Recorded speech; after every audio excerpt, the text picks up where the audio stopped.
Imagine that you had to dispel doubts about your full humanity every time you picked up a pen. Having to fight that battle over and over every day. That was the life of Frederick Douglass.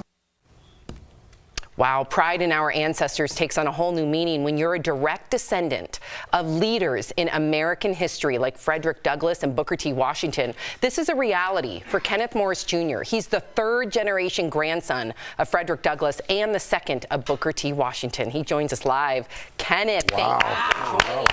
Wow. Okay, so first and foremost, we have so many questions, but how did you learn that you were directly related to two major American historical figures, Booker T. Washington and Frederick Douglass? You know, there was never a time when someone sat me down and said, hey, we've got something really important to tell you. I've just always have known. I spent all of my summers in Frederick Douglass's summer beach house and on the shores of the Chesapeake Bay in Maryland in a place called Highland Beach. And in every room, there were images of my ancestors. And I was probably about 5 or 6 years old when I started to notice that my ancestors were on statues. They were on money, postage stamps, schools were named for them, bridges were named for them. And everywhere I turned, I could kind of start to feel like I was in this long, vast shadow. So it's just something that I was born into and I've always known. It gave me chills hearing that. I want to go a little bit deeper with this. Can you share with our audience the love story that connected these incredible bloodlines?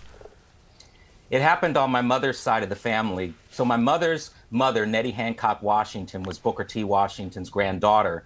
And my mother's father, Frederick Douglass III, was Frederick Douglass's great-grandson. So my grandparents met in 1941 at Tuskegee Normal School and Institute, which is a school that Booker T. Washington founded in 1881.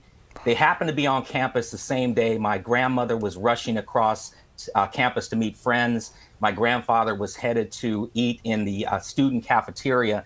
They literally bumped into each other, didn't know that the other descended from an historic family, and they fell in love at first sight and wound up getting married 3 months later. Oh my and God. when my mom, Nettie Meant to Washington be. Douglass, was born, she was the person that united the bloodline. She was an only child. And so I have the honor and privilege of being the first male to carry the dual lineage. So it was truly a love story. Oh my God. What a cute meet. Can you talk about that? I mean, wow. And you must be like a superhero. Right? Like, Yeah. just like about like legendary bloodline. Unbelievable. I was excited about the weekend. I feel like a loser.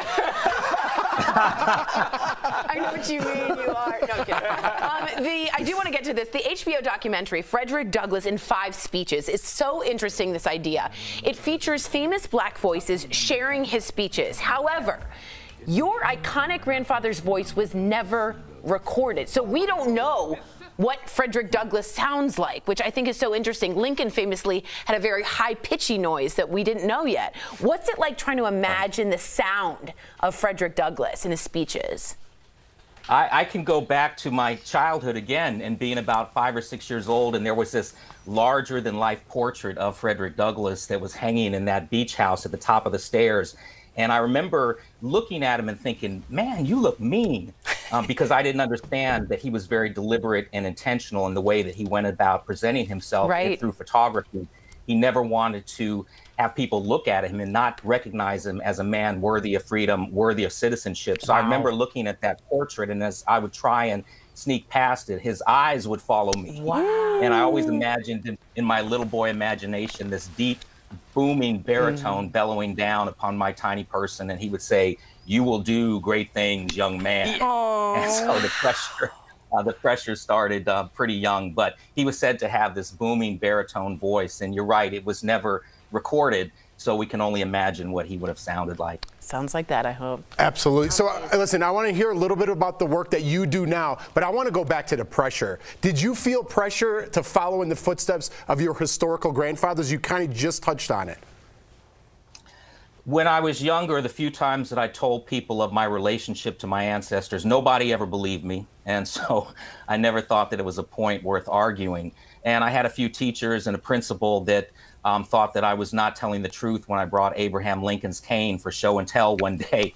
So if you can imagine being a child and people not believing you. So I really grew up decisively disengaged from my lineage until Providence called in my life, which happened in 2005. And I read a National Geographic magazine, and the cover story was 21st Century Slaves. And it was an article about human trafficking and modern day slavery existing all over the world, including right here in the United States. And kind of had this moment one evening when I was listening to my daughters getting ready for bed down the hallway, and they were laughing and playing, and I was reading another article about a 12-year-old girl who was forced to be a sex slave in the brothels of Southeast Asia.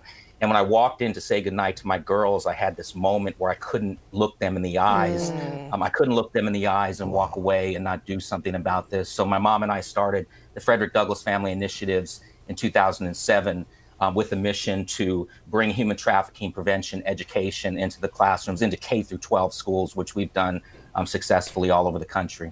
Wow. If you're ever in Denver, dinner on us. Yes. I want to hear stories all day. I'll Wow. take you up on that for sure. Absolutely. Yeah. Absolutely. That's incredible. Now, this is a big turn here. There are some people who say you once resembled Bruno Mars. Oh, I see it. Okay? Oh, my goodness. So, You can see it. I would say incredible identical, now, right? not resemble. Right? Who pointed this out to you, sir? My younger daughter, Nicole, and her friend. You guys are good with your research. Yeah, in fact, you know, people actually had me worried. So many people were saying that to me, especially when I was younger, that I was trying to think back where I was the year that he was born. So I was far away from Hawaii. You're all, where was I? Exactly. That was a curveball. Maybe that was another bloodline. Thank you so much for joining us, Kenneth. You are doing Yeah, such. but I wouldn't mind him knocking on my door and saying, "Hey, Daddy." Exactly. Kenneth, you're doing great work. You really are. You're following in those footsteps. Absolutely. You should be very proud. DBL Nation, check out Frederick Douglass in 5 Speeches now, streaming on HBO Max. We'll be right back. Thank you so much. Such an It was honor. amazing. Thank you all.